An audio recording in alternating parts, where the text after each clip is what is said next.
নমস্কার প্রিয় দর্শক বন্ধুরা, আজ আমি আপনাদের সাথে একটা চমৎকার মিষ্টি রেসিপি শেয়ার করব। 1 কাপ গুঁড়ো দুধ দিয়ে তৈরি করে নেওয়া ল্যাংচা মিষ্টি। তার আগে একটু কেটে দেখাই কতটা সুন্দর এটা হয়েছে।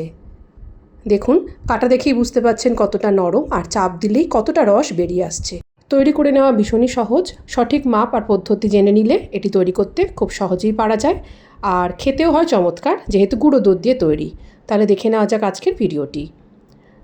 আমি এখানে নিয়ে নেব মেজারিং কাপের মাপ করে মোট 1 কাপ গুঁড়ো দুধ। যে কোনো ব্র্যান্ডের গুঁড়ো দুধই আপনারা ব্যবহার করতে পারেন। এবার দিয়ে দেব জল। এখানে জল মিশিয়ে দিচ্ছি মোট 3.5 কাপ।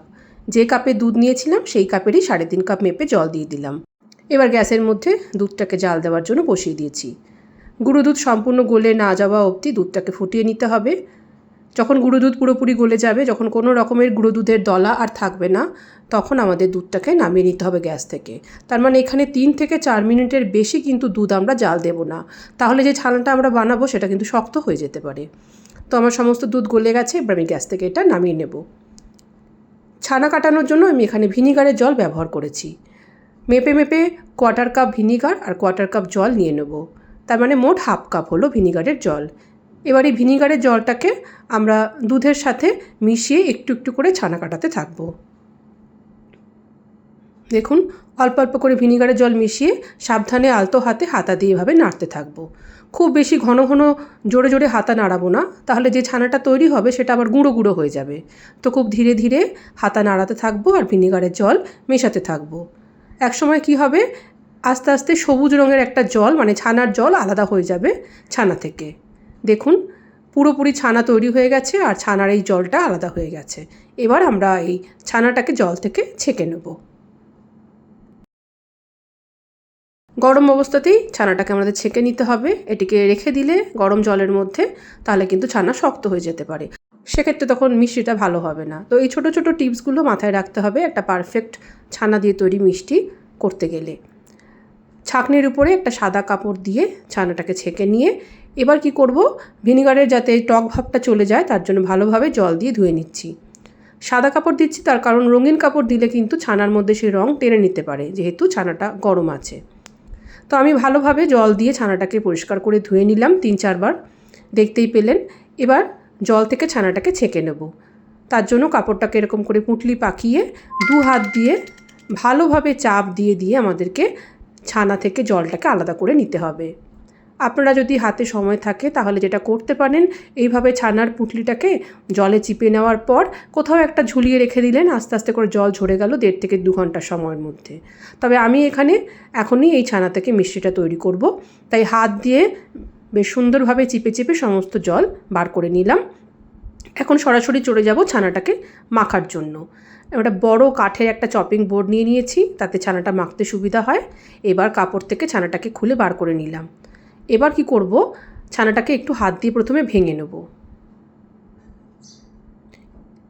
তারপর ছানাটাকে সুন্দরভাবে ডলে ডলে মেখে নিতে হবে। ছানা যদি খুব সুন্দরভাবে মাখা হয় তাহলে আমাদের মিষ্টিটাও সুন্দর তৈরি হবে। ছানা যত মসৃণভাবে মাখা হবে মিষ্টি ততটাই সুন্দর হবে।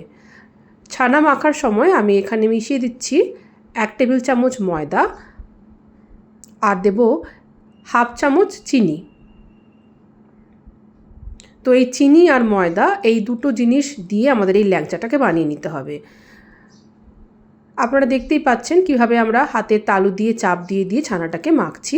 একটু সামনের দিকে ঠেলে দিচ্ছি ছানাটাকে ভালোভাবে মাখার সময়।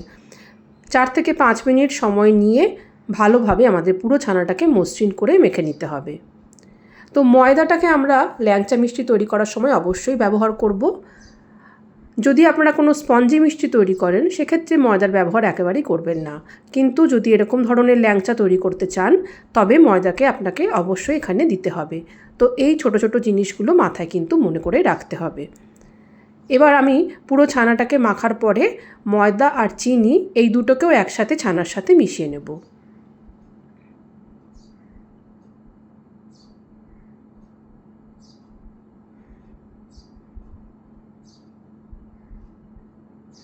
আমাদের আজকের যে গুঁড়ো দুধের মিষ্টিটা আমরা বানাবো সেটা কিন্তু স্পঞ্জি হবে না, তবে গুঁড়ো দুধ দিয়ে চমৎকার স্বাদের এই মিষ্টিটা কিন্তু আমাদের আজকে তৈরি হবে।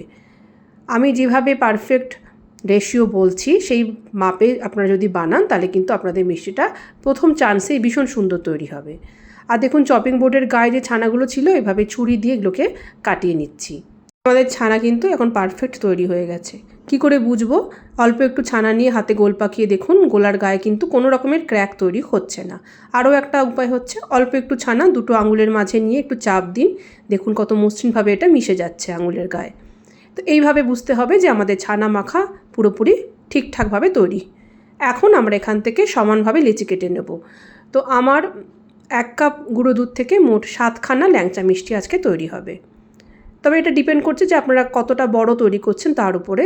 যদি এটা দিয়ে আপনারা রসগোল্লা বানাতে চান একই পদ্ধতিতেই, তাহলে সেক্ষেত্রে আপনাদের প্রায় 15 থেকে 20টা রসগোল্লা তৈরি হবে। এবার ল্যাংচার শেপ দিয়ে দিচ্ছি প্রত্যেকটা লেচিকে এইভাবে লম্বাটে করে। আর দেখুন কত সুন্দরভাবে আমাদের এই ল্যাংচা মিষ্টিগুলো তৈরি হচ্ছে। গায়ের মধ্যে এতটুকু কিন্তু ফাটল ধরেনি। এইভাবে একে একে সব ল্যাংচা মিষ্টি তৈরি করা হয়ে গেছে। এবার চিনির শিরা তৈরি করব। তার জন্য কড়াইয়ে দিয়ে দিলাম 2 কাপ ভর্তি করে চিনি। আর এখানে জল দেব আমরা একদম মেপে মেপে 5 কাপ। 5 কাপের জায়গায় আপনারা 6 কাপও দিতে পারেন, তবে তার থেকে কম কিন্তু দেবেন না। এখানে একটা পাতলা চিনির শিরা আমরা তৈরি করব। জল দেওয়ার পরে গ্যাসের ফ্লেমটাকে পুরোপুরি হাইতে রেখে চিনিটাকে ভালোভাবে জলের মধ্যে গলে যাওয়া অবধি ফুটিয়ে নিতে হবে। এবার কি করছি, সমস্ত মিষ্টি একই সাথে চিনির শিরার মধ্যে ঢেলে কড়াইয়ের ঢাকাটাকে একেবারে বন্ধ রেখে গ্যাসের ফ্লেমটাকে পুরো হাইতে রেখে 7 মিনিট ঘড়ি ধরে ফুটিয়ে নেব। এই 7 মিনিট কিন্তু একেবারের জন্য ঢাকা খুলব না। আর 7 মিনিট পরে দেখুন মিষ্টিগুলো সাইজে ডবল হয়ে গেছে। এখন মিষ্টিগুলোর মধ্যে একটা ঝাঁক তৈরি করতে হবে। তার জন্য 1 চামচের মতন ময়দা অল্প একটু জলে এভাবে গুলে নিচ্ছি।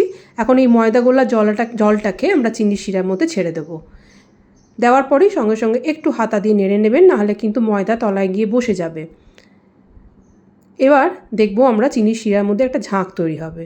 এই ঝাঁকের মধ্যে আমাদের এই মিষ্টিগুলো পুরোপুরি 20 মিনিট ধরে আমরা ফোটাবো। তাতে উপর থেকে আর নিচ থেকে মিষ্টিগুলো সুন্দরভাবে সিদ্ধ হয়ে যাবে। মাঝে মাঝে একটু ঢাকাটাকে খুলে নিতে হবে যাতে হাওয়াটা বেরিয়ে যায়, নাহলে ঝাঁক অনেকটাই তৈরি হয়ে যায়। আবার ঢাকা বন্ধ করে এভাবে ঢাকা খুলে আর ঢাকা বন্ধ করে গ্যাসের ফ্লেমটাকে হাইতে রেখে পাক্কা 20 মিনিট আমরা মিষ্টিটাকে রান্না করে নেব। 20 মিনিট পর আমাদের গ্যাসের ফ্লেমটাকে পুরোপুরি অফ করে দিতে হবে। আমাদের মিষ্টি কিন্তু পুরোপুরি তৈরি হয়ে গেছে। দেখুন কত সুন্দর দেখতে লাগছে আমাদের গুঁড়ো দুধ দিয়ে তৈরি করা ল্যাংচা। আপনারা চাইলে এটাকে একেবারে গরম গরম খেতে পারেন, আর যদি রেখে দেন তাহলে যেহেতু এটা স্পঞ্জি নয় একটু শক্ত হয়ে যাবে। তখন আপনারা কি করবেন, খাওয়ার আগে 10 থেকে 20 সেকেন্ডের মতন একটু গরম করে নেবেন বা মাইক্রোওভেনে ঘুরিয়ে নিতে পারেন, তাহলে কিন্তু একেবারে নরম তুলতুলে হয়ে যাবে। আর গরম গরম যদি খেতে পারেন তাহলে কত সুন্দর তৈরি হয়। দেখুন এইভাবে কাঁটা চামচ দিয়ে কাটলাম, কতটা নরম, আর চাপ দিলে কতটা রসের মধ্য থেকে বেরিয়ে আসছে। আপনারা দেখেই বুঝতে পারছেন যে কতটা জুসি এটা তৈরি হয়।